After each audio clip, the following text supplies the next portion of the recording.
English language teaching has the same challenges the world over. This series focuses on teaching speaking. We've come to Thailand to see what techniques teachers here use to get their students speaking. And we'll have expert tips from teacher trainer John Kay. It's important that teachers organise at the beginning of the lesson, but it's also important that the students feel relaxed. If the teacher's relaxed and the teacher feels part of the lesson and is leading by example, then the students will feel relaxed and they'll feel more inclined to participate. A warmer is often a good way to make sure that this happens. One idea for the warmer is when you're arranging group work. What's this? Horse. Remember, the focus is on fluency, so you give each student a picture of an animal, for example. Sheep. Spell sheep. Yes. You have 5 cows, 5 sheep, 5 horses, and each student has one card with an animal on it. Don't let your friend look at your picture. They don't look at the other person's card, but they say, which animal have you got? And they say, I've got a horse. OK, no, you're not in my group. They're speaking to each other, and there is an element of fluency even before the activity begins. Look at the picture on the board. The teacher can manipulate who they want in each group by distributing the cards in a clever way to begin with. You can help her. Do you want students of equal ability in each group? Do you want some of the less inhibited ones with some of the more inhibited ones so they can help each other? You decide that before you put the groups together. The next thing we will do. Remember, once you've got the students warmed up, don't lose the momentum. There's no point in getting the students warmed up if you're immediately then going to cool them down again by saying, OK, now look at page 23. Right, today we're going to learn about giving advice. When giving instructions, let them know, here it comes, here comes the instruction. Look around, make sure they can all see you, and then go for it. Together with your friends, read the dialogue and see if you see any conditional sentence in the dialogue. In giving instruction in large class, I would say it and then I would ask students to repeat what I say. Do you work alone? No, you work with partner. Please do, okay? Work with partner, do not work alone, okay? 2 minutes. Once you've given the instruction, check that they understand, usually through their actions. Watch them. If they do it, they've understood. If they don't do it, they haven't understood. In which case, go back, give the instruction again, and then ask them to go again.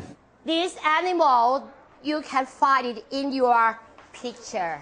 When I give the instruction for them, I speak them in English and I will tell them in Thai because when I speak in English, maybe they don't understand. If you don't know what does it mean, please look at the... If enough careful planning goes into the instruction and the instructions are simplified enough before the lesson begins, then it may take away the necessity for using the student's own language. Do you understand the instruction? Yes.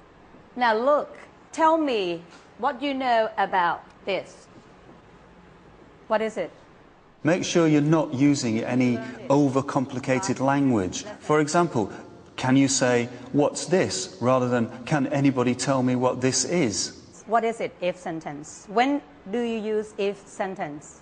Even in your own language, it's quite difficult to take in more than 2 instructions. So one instruction, let them move. Then give another instruction, let them move. Anyone, help her. Any example? If. I always speak English in instructions because the language that I use would be the language that you can use in real life. I can't go to school. Okay, that's another if sentence. I put it on for time. Okay. I say, what is this? Okay, look at this. We say, he is wearing a jacket.